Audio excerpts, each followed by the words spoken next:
KT Ramarao గారి నాయకత్వం, తెలంగాణ విద్యార్థి అమర వీరులకు డాక్టర్ తాటికొండ రాజన్న గారి నాయకత్వం, డాక్టర్ తాటికొండ రాజన్న గారి నాయకత్వం.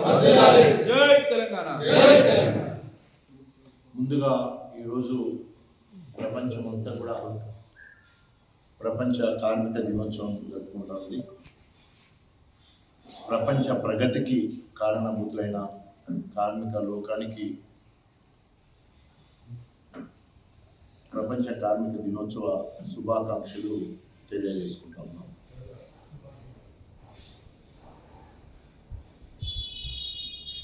ఈరోజు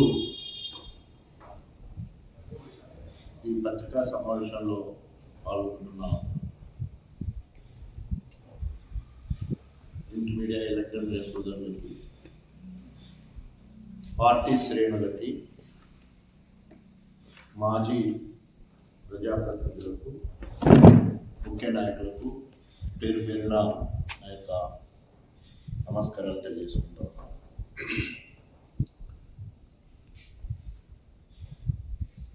గత కొన్ని రోజుల నుండి కొత్త బిచ్చగాడు పొద్దెరుగుడు అన్నట్టు ఆరిపోయే దీపము బాగా ఎలుగుతుందన్నట్టు, ఎండిన విస్తరి ఎగిరెగిరి పడుతుందన్నట్టు ఈరోజు స్థానిక ఎమ్మెల్యే కడియం శ్రీహరి గారు ఇష్టం వచ్చినట్టు గోబెల్స్ ప్రచారం చేస్తూ ఉన్నాడు. గోబెల్స్ ప్రచారానికి అంబాసిడర్గా, బ్రాండ్ అంబాసిడర్గా ఈరోజు ఏ పనులు చేయకుండా చేసినట్టు పోజులిస్తూ నోరుంది కదా అని ఏది పడితే మాట్లాడుతూ ఉన్నాడు. అది నోరా మోరా అన్నట్టు మాట్లాడుతున్నాడు, నాలుకన తాటిమట్ట అన్నట్టు మాట్లాడుతున్నాడు. దీన్ని తీవ్రంగా హెచ్చరిస్తా ఉన్నాడు. లేదా గత 15 సంవత్సరాల నుండి కడియం శ్రీహరిని గణపురం నియోజకవర్గం మర్చిపోయింది.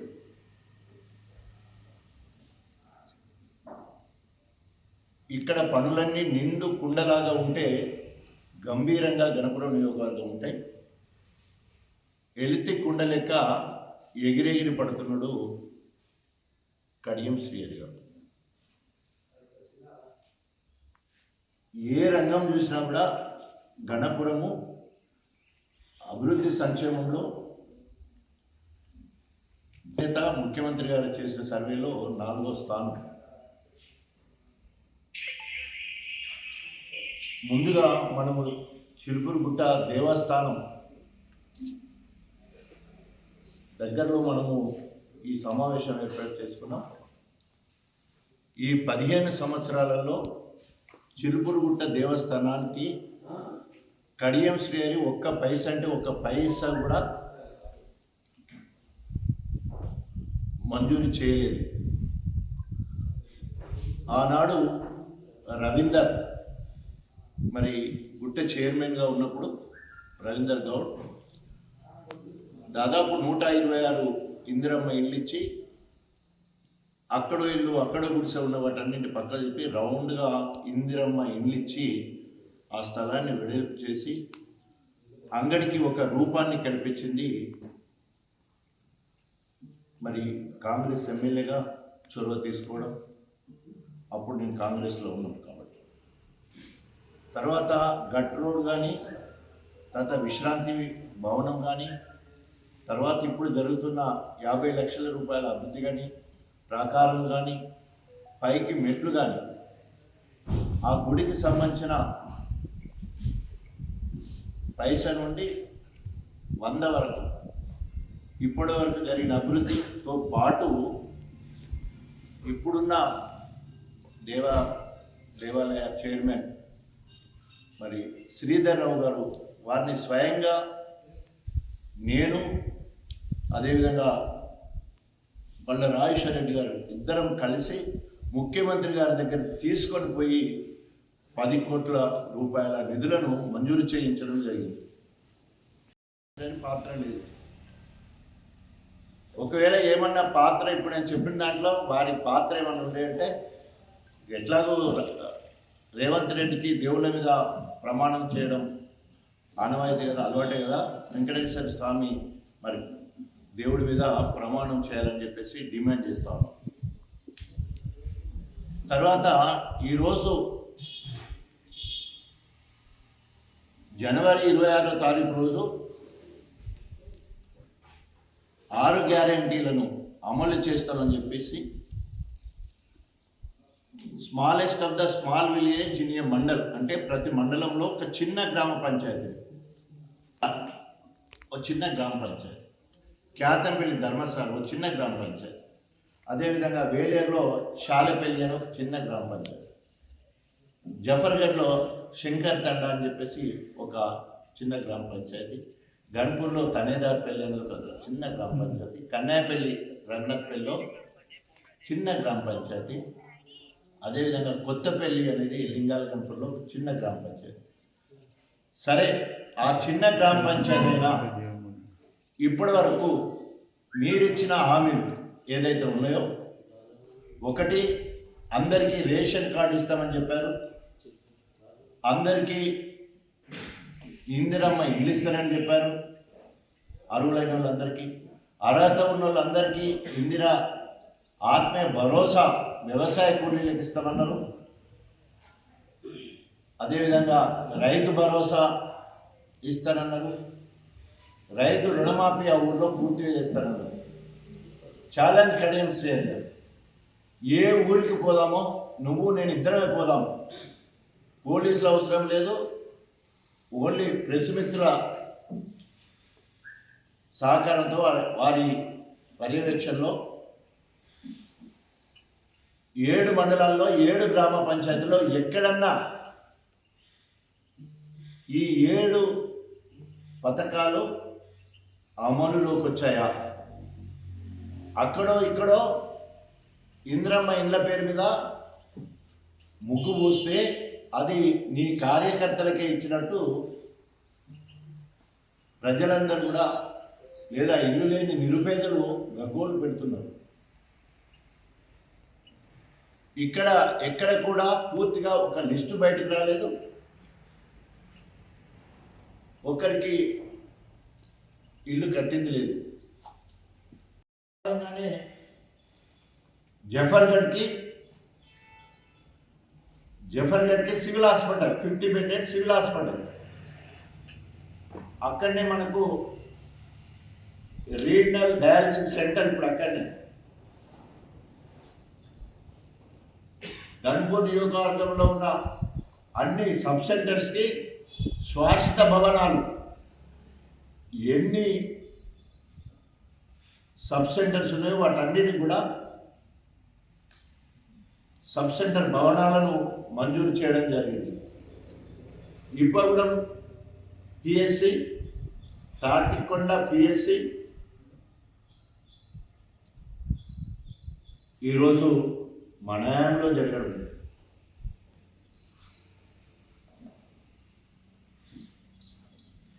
ప్రతిసారి అబద్ధాలు ఆడి ఆగమాగం చేస్తూ ఉన్నారు.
చెప్తున్నానంటే ప్రతిసారి కేసీఆర్ గారి ఎప్పుడు కూడా కడియం శ్రేణి పేరు తీయలేదు. ఎందుకంటే కనీసం ఆయన ప్రపోజల్స్ కూడా ఇచ్చిన సందర్భం లేదు. It's a challenge. 2004 నుండి 2023 వరకు అంటే 20 సంవత్సరాలు ఆయన గణపురం నియోజకవర్గంలో ఎక్కడ కొబ్బరికాయ కూడా కొట్టలేదు. అనేక సార్లు మేధోమథనం చేసి అధికారులతో కూర్చొని సరియైన ప్రణాళిక చేసుకోవడం వల్ల ఈరోజు గొప్పగా మీటింగ్ వచ్చిన వాళ్ళందరూ ఎక్కడ చూసినా లెంత్ మనదే, ఎక్కడ చూసినా బీఆర్ఎస్ సంబంధించిన మా శ్రేణులు పెట్టినాం. ఫ్లెక్స్లు కావచ్చు, వార్నైటింగ్ కావచ్చు, అదేవిధంగా బంటింగ్ కావచ్చు, రకరకాల షో మొత్తం కూడా గొప్పగా మా లెంత్ ఉండడం. ఇండస్ట్రియల్ క్యారిడార్ ఉండడం.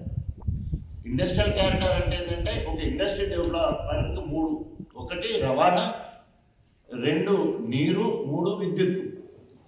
ఈరోజు గన్పూర్లో పెద్ద విద్యుత్ కేంద్రం మనకు తెలుసు, 133/60. పక్కనే 500 మీటర్లే గణపురం రిజర్వాయర్. ధర్మసాగర్ పక్కనే కిలోమీటర్లలో ధర్మసాగర్ రిజర్వాయర్.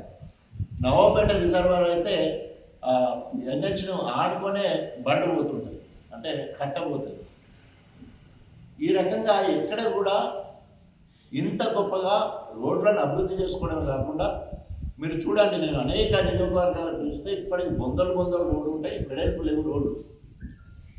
ఈరోజు రవాణా రంగం మొత్తం కూడా గొప్పగా ఇప్పటి వరకు నూతనంగా రోడ్లు ఉన్నాయంటే ఆనాడు డిప్యూటీ సీఎంగా ఉన్నప్పుడు పంచాయత్ రాజ్కి క్యాబినెట్ సబ్ కమిటీకి నేను చైర్మన్ ఉండడం వల్ల 60% రోడ్స్ని మొత్తం మన గణపురంలోనే పెట్టి 40% రోడ్స్ను జిల్లా మొత్తం పెట్టడం జరిగింది. సో ఆ రకంగా ఈరోజు రవాణా రంగం ఎక్కడ గొప్పగా ఉన్నదంటే మన గణపురమే. నా భూతో నా భవిష్యత్ రైల్వే ఫ్లైఓవర్ బ్రిడ్జ్ ఎంత గొప్పగా ఖమ్మంకు లింకు, వరంగల్ పోకుండా డైరెక్ట్గా ఖమ్మం పోయడానికి, వర్ధన్నపేట నుంచి ఖమ్మం పోయడానికి దాదాపు 86 కోట్ల రూపాయలతోటి గొప్పగా ఆ బ్రిడ్జ్ కావాలని పోరాటం చేసింది నేనే. శంకుస్థాపన శిలాఫలకం నేనున్నాను, ఇనాగ్రేషన్ కూడా నేనే చేసుకున్న పుణ్యం నాకు దక్కింది. అక్కడనే మళ్ళా చిన్న వాహనాలు వెళ్ళడానికి, 2 వీలర్స్ వెళ్ళడానికి, అట్లాగే నష్కల్ దగ్గర కోసం ఒక పెద్ద రోడ్డు, అదేవిధంగా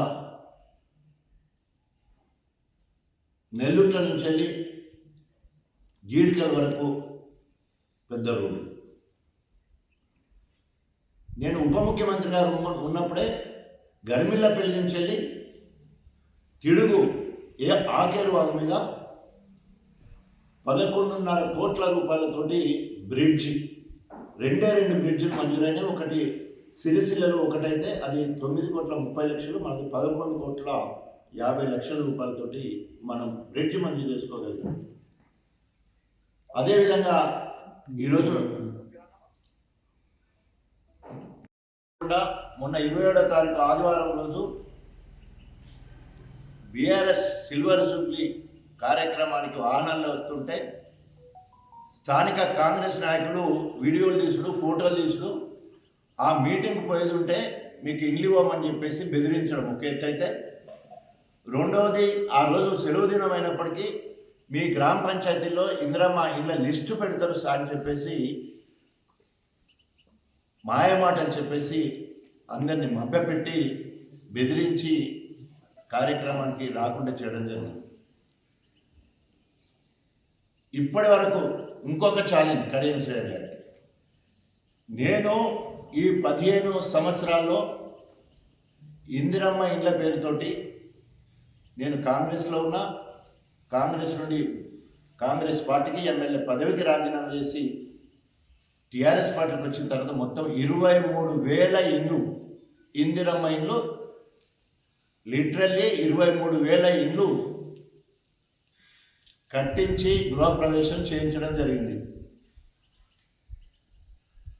నువ్వు మొత్తం 94 నుండి ఇప్పుడు 2025 వరకు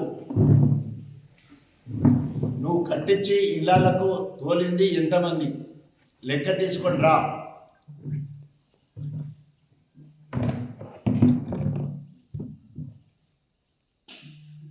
ఆలి లేదు, సూలి లేదు, కొడుకు పేరు సోమలింగం అన్నట్టు ఎక్కడ ఇప్పటి వరకు ఒక ఇందిరమ్మ ఇల్లు కట్టించింది లేదు, బిల్లు ఇచ్చింది లేదు.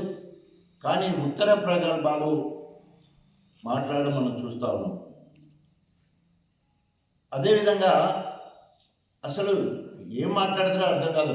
అభివృద్ధి జరగలేదంటున్నాడు. ఒక్క చిలుపూరు మండలంలో వెంకటేశ్వరపల్లి నుంచి వెళ్ళి సోమదేవరపల్లి వరకు రోడ్డు వేయడం జరిగింది. వెంకటాద్రిపేట నుంచి వెళ్ళి గుళ్ళసాగరం వరకు రోడ్ వేయడం జరిగింది. తర్వాత తీగల తండ కాంచెల్లి సరస్వతి టెంపుల్ నుంచి వెళ్ళి రాయగూడానికి రోడ్ వేయడం జరిగింది. తర్వాత చిలుపూరుగుట్ట నుంచి వెళ్ళి కిష్టాలగూడకు రోడ్ వేయడం జరిగింది. మారపల్లిగూడ నుంచి వెళ్ళి దేశాయి తండకి పైకి వెళ్ళి రోడ్ వేయడం జరిగింది. ఇవన్నీ నా హయాంలోనే జరిగినాయి. ఇది అభివృద్ధి కాదా? ఈ రోడ్లన్నీ ఆయన వేసాడా? తర్వాత మొత్తము ఎస్టీ తండాలకు మొత్తం కూడా బీటీ రోడ్డు 2 విడతలు మంజూరైనాయి. 2 విడతలు కూడా ఎస్టీ తండాలు ఎక్కడ ఉంటే అక్కడికి. ఒక పక్క గ్రామ పంచాయతీలు 200, 300 జనాభా ఉన్నా కూడా గ్రామ పంచాయతీలు, దానితో పాటు ఆ గ్రామాలకు కలుపుకొని పోయే బీటీ రోడ్డు. ఇవి కళ్ళకు కనబడతాం లేదా? కళ్ళుండి కబోది లెక్క ఏది నోటికొస్తుంది మాట్లాడే కార్యక్రమం చూస్తే, నేను ఉప ముఖ్యమంత్రిగా ఉన్నప్పుడు చిన్నపిల్లల నుంచి వెళ్ళి తరిగొప్పల వరకు పెద్ద రోడ్డు, ఇప్పుడు అది శిలాపలక ఉంటుంది, దాదాపు 56 కోట్లు. తర్వాత 38 కోట్లతోటి రఘునాథ్పల్లి నుంచి వెళ్ళి నర్మెట వరకు పెద్ద రోడ్డు. అట్లాగే గన్పూర్ నుంచి వెళ్ళి జఫర్గఢ్కు 6 lanes పెద్ద రోడ్డు. అదేవిధంగా గన్పూర్ నుంచి వెళ్ళి ఐనవోల్ వరకు పెద్ద రోడ్డు. అదేవిధంగా కరుణాపురం నుంచి వెళ్ళి ఐనవోల్ వరకు పెద్ద రోడ్డు. ఇది అభివృద్ధి కాదా? తర్వాత అన్నింటి మించి అందరు కూడా అప్రిషియేట్ చేసే విధంగా, అది నా అదృష్టం అనుకుంటా, హైదరాబాద్ నుండి భూపాలపట్నం వరకు నేషనల్ హైవే ఉంటే 67 కిలోమీటర్ల లెంత్, అంత పొడవైన నేషనల్ హైవే వేరే ఎక్కడ లేదు. నా పూర్వజన్మ సుకృతం. కుందారంపై దగ్గర మొన్ననే 7 కోట్ల రూపాయలతోటి ఇంకో బ్రిడ్జ్ మంజూరు చేసుకున్నాం. అది పనులు అయిపోస్తూ ఉన్నాయి. అదేవిధంగా దాదాపు 3.5 కోట్ల రూపాయలతోటి కుందారం నుంచి వెళ్ళి బాంజిపేటకు పోయే దగ్గర ఒక బ్రిడ్జ్ కట్టడం జరిగింది. ఆ పని అయిపోయింది, త్వరలో ప్రారంభించుకుంటాం. అంటే ఈ రకంగా రవాణా సిస్టమ్ మొత్తం కూడా ఎక్కడ గొప్పగా అభివృద్ధి అయిందంటే, గత 10-15 సంవత్సరాల నుండి రోడ్లు అన్నిటికీ మహాదశ రావడమే కాకుండా నా పూర్వజన్మ సుకృతం. కేసీఆర్ గారి నాయకత్వంలో, కేసీఆర్ గారి ప్రభుత్వంలో, ఎవరు ప్రభుత్వంలో కేసీఆర్ గారు కానీ, చంద్రబాబు నాయుడు కానీ, లేదా కడియం శ్రీగారు కానీ, డాక్టర్ రాజయ్య గారు ఎవరం కూడా మా ఇంట్లోకి వెళ్ళి పెట్టాం. వివిధ శాఖల నుండి ప్రభుత్వానికి చేరే ఆదాయాన్ని పద్ధతి ప్రకారం పంచడం ముఖ్యమంత్రి గారి బాధ్యత అయితే, ఆయా నియోజకవర్గాల అవసరాలు ముఖ్యమంత్రి గారికి చెప్పి మంజూరు చేయించుకోవడం. ఆ రకంగా ఈరోజు గణపురము నియోజకవర్గం రవాణా రంగంలో నెంబర్ 1. ఏ పరీక్షకైనా లేదా ఏ సవాల్కైనా సిద్ధం. నీకు నోరెట్లు వస్తుంది, ఏమి అభివృద్ధి జరగలేదని చెప్పడానికి. ఇన్ని రోడ్లు ఉంటాయి. గణపురం నియోజకవర్గంలో ఎన్ని తండాలు ఉన్నాయో అన్ని తండాలకు కొత్త గ్రామ పంచాయతీ భవనాలు ప్లస్ రోడ్స్. మొత్తము గణపురం నియోజకవర్గం మొత్తంలో అన్ని గ్రామ పంచాయతీలకు నూతన భవనాలు మంజూరు చేయడం జరిగింది.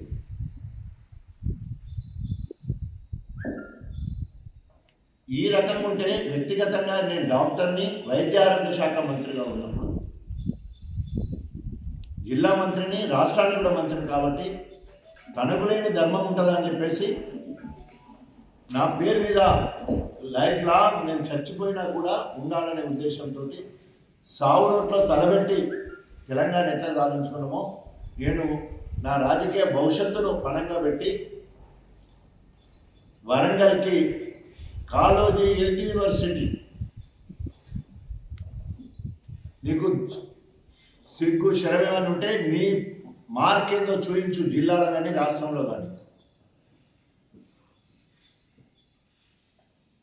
కాళోజీ ఎల్టీ యూనివర్సిటీ, కాళోజీ కళాక్షేత్రము మొత్తం తెలంగాణ మొత్తానికి కేంద్ర ప్రభుత్వం నుండి సూపర్ స్పెషాలిటీ హాస్పిటల్, 150 మంచాలకు సంబంధించిన సూపర్ స్పెషాలిటీ హాస్పిటల్ రాష్ట్రానికి ఒక్క హాస్పిటల్ వస్తే అది మన వరంగల్కి తీసుకొచ్చి ఈరోజు Kakatiya medical college back side ఉంటుంది సూపర్ స్పెషాలిటీ హాస్పిటల్.